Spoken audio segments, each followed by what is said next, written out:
야곱이 그 야복강에서 그의 그 환도뼈가 부서지는 그 일을 당했습니다. 근데 그 일이 바로 하나님을 대면한 그 사건이었고, 그것으로 인해서 야곱이 이스라엘에는 새 이름을 받게 되었습니다.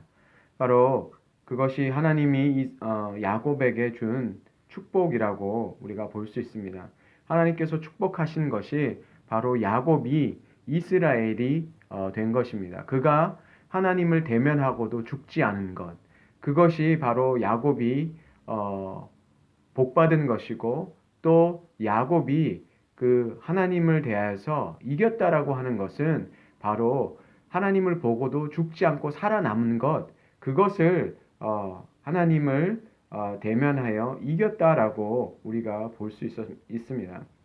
그래서 그가 다리를 절게 되었죠. 그 이후로 야곱은 늘 지팡이에 기대서 살 수밖에 없는 사람입니다. 한쪽이 부서졌기 때문에 장애인으로 사실은 살아가게 되는 거죠. 그 쩔뚝거리는 몸을 이끌고 그 형을 마주하게 됩니다. 야곱이 그 형이 그 400명이나 되는 그 장정, 그렇죠? 자기 그 사설 부대라고 볼 수 있겠죠.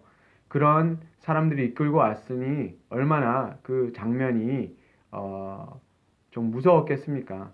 자기는 이제 환도표까지 부러져서 자기가 저항할 수 있는 어떤 힘도 없어요. 형 앞에서는 이제 진짜 그 궁지에 몰린 사면초가인 그 생쥐에 불과한 거죠. 그렇게 연약한 모습으로 형 앞에 섰을 때, 그렇지만 형이 정말 살기 등등해서 그를 죽이려고 했던 게 아니라 오히려 그 동생을 긍휼히 여겼고 그 형제가 상봉하는 그런 장면을 우리가 볼 수 있습니다. 야곱이 그 형을 향해서 그렇게 7번이나 이렇게 고개를 숙여가서 그렇게 하는 거는 마치 전쟁에 진 그 왕이 그 다른 왕에게 그 조아릴 때 그런 행동을 한다 그러죠. 그러니까 완전히 야곱이 그 형 에서 앞에 머리를 조아리고, 그리고 형을 주라고 부르고 있습니다. 그만큼 그 낮추어지고, 그리고 형에게 뭐라고 그럽니까? 내 주께라고 그러죠. 주께 은혜를 입기를 원합니다. 그래서 그런 선물을 바친 거잖아요. 근데 에서가 뭐라고 그럽니까? 우리말로 얘기하면 넣어둬, 그냥 그런 거죠. 선물을 주는데 야 그거 그냥 넣어둬. 있다는 거죠. 에서도 나도 너보다 더 많이 있다라는 거죠. 그만큼 400명이나 되는 그 사설 군대를 가지고 있을 정도로 재산이 많았다는 거죠. 그런데 야곱이 그 재산, 그 선물을 형에게 다 줍니다. 강권에서 주니까 받게 됩니다. 야곱이, 그쵸, 2번이나 속인 걸 보면 이 야곱이 참 철두철미한 면이 있어요. 그걸 형이 안 받는다고 안 주는 게 아니라 만일을 대비해서 완벽하게 그렇게 하는 그런 모습을 볼 수 있습니다. 성경에서 제가 가장 우리랑 닮은 인물, 그래서 아마 성경이 그렇게 야곱에 대해서 자세하게 썼는지 모르겠어요. 저는 이 성경에서 우리와 가장 잘 닮은 사람 치면 저는 야곱이라고 생각하고, 신약에서는 베드로라고 생각합니다. 이 야곱의 모습을 보면 한편으로는 측은하기도 하고, 한편으로 보면 참 딱하고, 근데 그 모습이 어쩜 우리랑 이렇게 닮았을까 하는 생각이 늘 성경을 볼 때마다 들게 됩니다. 바로 야곱의 모습이 우리인 그 하나님의 그 자녀들의 그런 모습이 사실 담겨 있어요. 그렇게 야곱이 어떤 대단한 믿음이 있고 그런 게 아니라 야곱의 그 신앙의 여정, 그가 살아가는 모습을 보면 야, 그래, 우리 모습이 이렇구나 라고 생각될 때가 참 많습니다. 그렇게 야곱이 이제 그 형에게 형과 그 상봉하고 그 모든 게 뭐 잘못했습니다 이런 게 아니라 이거로 그냥 다 이게 녹아진 거잖아요. 형이 자기가 있는 곳으로 가자고 했는데 야곱이 어떻게 합니까? 세일이라는 곳으로 가자 그랬는데 자기는 너무 이 가축도 오느라고 너무 힘들었고 하루만 더 가면 다 죽습니다. 그러고 형은 가시고 제가 따라가겠습니다 라고 얘기를 하는데 따라갑니까? 안 따라갑니다. 야곱이 참 보면 둘러치기 잘하는 것 같아요. 형 보고 가라 그러고 자기는 다른 데로 가요. 다른 데로 가서 숫곳이라는 데 가서 뭐를 했다 그럽니까? 집을 짓고, 예. 형이 있는데 갈 생각이 없었던 거죠. 그냥 그 숫곳이라는 데 집 짓고 거기 살려고 했던 거죠. 예. 근데 야곱이 원래 가야 됐던 그 지역이 어딥니까? 하나님이 그 하란이 있을 때 야곱에게 가라고 한 땅은 그 베델이었어, 베델. 너가 나에게 약속했던 그 땅, 기름 붓고 서원했던 그곳, 그 베델로 가라고 하나님께서 말씀하셔서 하란을 떠난 거거든요. 그런데 지금 야곱이 어디에 와 있냐면 숫곳에서 집을 짓고 그리고 또 어디로 내려가냐면 세겜이라는 땅으로 갑니다. 이 세겜에 가서 거기서 장막을 치고 그쵸? 거기에 땅을 사서 거기에 살게 됩니다. 야곱이 하나님이 그 말씀하신 그 베델로 안 가고 이렇게 다른 곳에 있어요. 근데 이 세겜이란 땅이 어떤 땅이냐면 땅의 이름이 그 말한장이라는 어떤 그런 그 뜻을 가지고 있고 그 생긴 위치 그 모양이 그런 말안장처럼 이렇게 아마 이렇게 분지처럼 생겼나 봐요. 그래서 그곳은 그 상업 어떤 그 교역을 많이 했던 그런 땅이고 좋은 땅이었다고 그래요. 그래서 그 땅에서 그 야곱이 이제 정착을 하게 되는 거예요. 하나님 약속을 자기가 소원한 그것도 지키지 않고 그 땅에 머물러 버리는 거죠. 그러니까 야곱이 형 에서를 만날 때 얼마나 그 20년 동안의 그 형이 더 쌓여서 정말 복수의 칼날을 갈고 있을까봐 그렇게 두려워하고 그 인생 숙제가 풀렸는데, 그쵸? 큰 숙제가 풀린 거 아닙니까? 그러면 야곱이 그 숙제를 풀었으면 하나님께서 풀게 해주셨으면 그리고 그가 하나님을 만나고 뭔가 큰 체험을 한 거잖아요. 하나님을 직접 만나고 하나님께서 그에게 축복해 주시고 새로운 이름도 주시고 그쵸? 그랬으면 야곱이 이제 우리로 얘기하면 큰 어떤 그 깨달음 그쵸? 아니면 큰 그 회개를 하고 이제 다른 삶을 살 것 같은데 여전히 어떻게 합니까? 그 큰 문제가 풀리고 나서는 다시 그 좋은 땅에 세겜 땅에 가서 정착하는 그 모습을 볼 수 있습니다. 그래서 그 세겜 땅에 우리가 34장에 보면 아주 안 좋은 일이 벌어지죠. 자기 딸 디나가 그 땅에 세겜 땅에 갔다가 강간을 당하는 일이 생기죠. 그 세겜이라는 땅이 그 땅의 하몰의 아들 그 땅의 추장 세겜이라고 얘기하는데 그 하몰의 아들이 있었는데 그 가장 그 추앙받는 그 아들이 세겜이었어요. 그러니까 땅 이름도 세겜이고 그 땅 이름을 왜 세겜이라 지었냐면 자기 아들의 이름을 따라서 세겜이라 지었단 말이에요. 그만큼 이 자기 아들이 자기 땅 이름으로 줄 거면 그 정도면 어떻게 한 거예요? 제일 힘이 센 그 추장이라는 거죠. 거기에 강력한 그 사람의 아들한테 강간을 당한 거예요. 자, 그런데 이게 그래서 어떻게 하냐면 이 사람들이 돈을 주겠다. 당신 딸을 달라. 이 추장이 하몰이 뭐라고 얘기하냐면 너 돈 달라는데 다 주겠다. 우리 아들이랑 결혼시켜라. 내 딸 줘라. 그렇게 얘기를 하는 거예요. 그런데 34장에 보면 그런데 야곱이 아무런 결정을 하지 못해요. 야곱 같지가 않죠. 야곱이 얼마나 머리 잘 굴립니까? 어떻게든 빠져나갈 방법, 어떤 그 가능성이 있으면 어떤 타협을 해서든 뭘 해서든 이런 방법을 찾는데 34장에는 이 야곱이 어떤 행동도 못 취해요.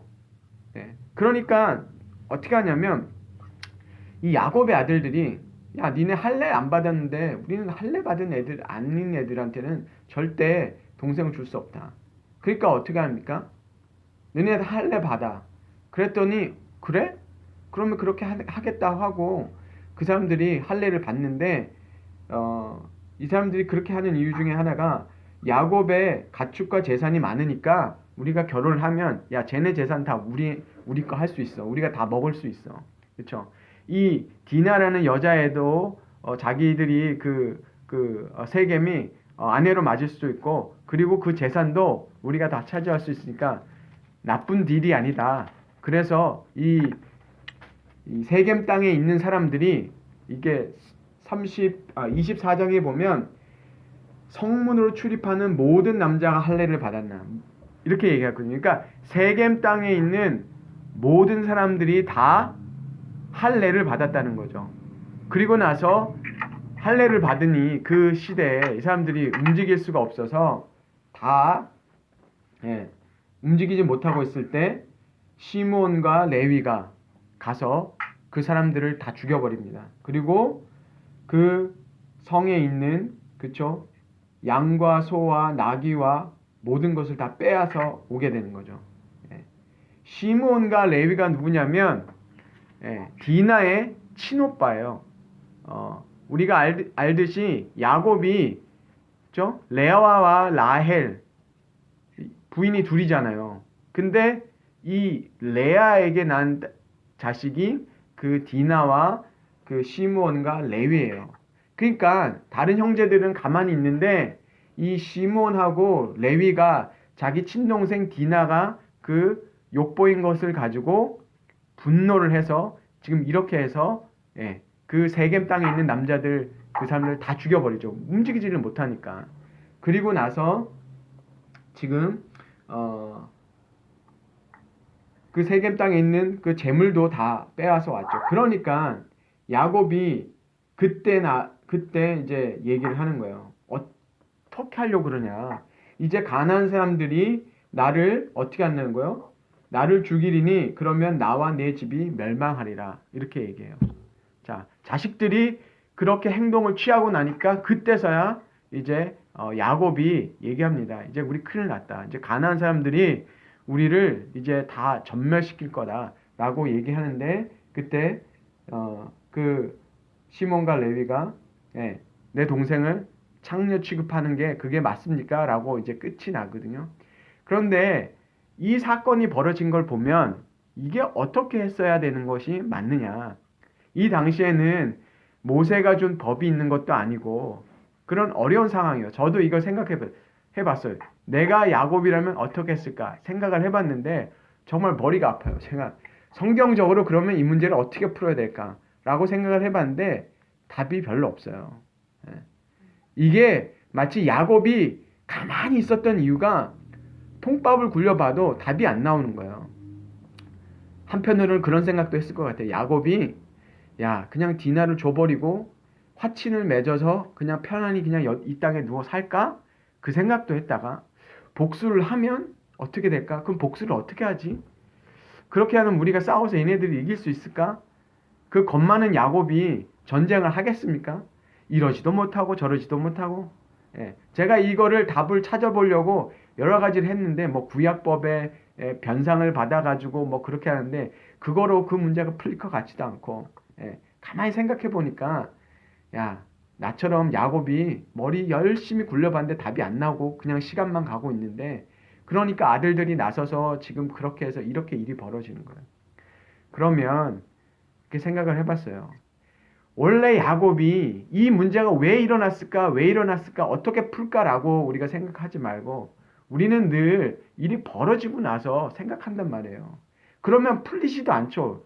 이렇게 복잡한 일들이 우리 삶 속에 정말 벌어지잖아요. 이거는 하나님의 말씀을 대항해가지고 풀 수도 없는 상황들도 사실 벌어지잖아요. 그런 일들이 벌어지고 일이 꼬이는 일들이 벌어진단 말이에요. 우리가 정말 머리 아픈 일. 야곱이 머리 엄청 아팠을 거예요 아마 34장에 가서. 그러면 우리 삶에 우리는 이렇게 생각해 볼 수 있어요. 우리는 34장의 일을 아니까 우리 삶 속에 정말 33장의 일로 끝이 나야 되는데 34장과 같은 일들을 우리가 만들어내는 일들이 많잖아요. 정말 하나님의 말씀을 알고 그 말씀대로 행하면 34장의 일을 보지 않아도 되는데 우리는 그런 일들을 끊임없이 만들어내는 것 같아요. 그렇지 않기 위해서는 우리가 정말 하나님의 말씀하시는 것을 정말 순종해서 그런 생각 안 드세요? 차라리 하나님 말씀 순종대로 해가지고 뭐 안 되면 하나님을 원망이라도 해보지. 이건 하나님을 원망할 수도 없잖아요, 이거. 우리가 일 다 버려놓고 나서 어떻게 할 거예요? 예. 야곱이 정말 그리고 여기서는 야곱이 기도하지 않아요. 자기 형 에서 만날 때 그 죽을 것 같은 자기 생명이 왔다 갔다 하는 거는 기도하는데 자기 딸내미 지금 이렇게 됐는데 정말 이거 심각한 문제로 하나님 앞에 나가서 기도하면 될 거 아니에요. 33장처럼. 자기 기도했잖아요. 그 앞에서 하나님 어떻게 합니까? 베델에서 약속해 주셨죠? 하나님 책임져 주세요. 라고 기도해놓고 왜 여기 와서는 기도 못하는 거예요? 기도했어야 되죠. 그렇죠? 그리고 정말 야곱이 하나님의 백성으로 자기가 이런 이유 때문에 우리가 내 딸을 당신들한테 줄 수 없고 그렇게 정말 당당하게 그러면 당신들이 변상해라. 우리 딸 못 준다. 변상해라. 그렇죠? 사죄해라. 뭐 그런 말도 못 한단 말이에요. 그러면 하나님이 그렇죠? 그 부분에 있어서 하나님께서 그렇죠? 아브라함에게 주셨던 복처럼 너희들에게 복 주는 자들을 복 주고 저주하는 자들을 저주하겠다. 그러면 그 약속이 있는데 그 하나님께 맡기고 하나님께 기도하면서 하나님이 그 일해 주시길, 처리해 주시기를 기도하지도 않는 것을 보는 것 같아요.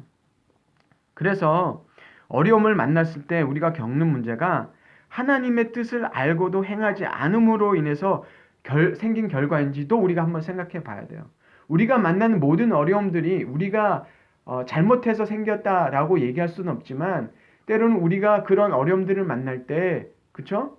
우리의 잘못이 있다면 우리가 그 하나님의 말씀대로 하지 않았다는 것이 정말 드러난다면 우리가 회개하고 하나님께 그 은혜를 구하고 하나님께 도움을 구하는 그쵸? 그런 삶을 우리가 살아야 될 것 같아요.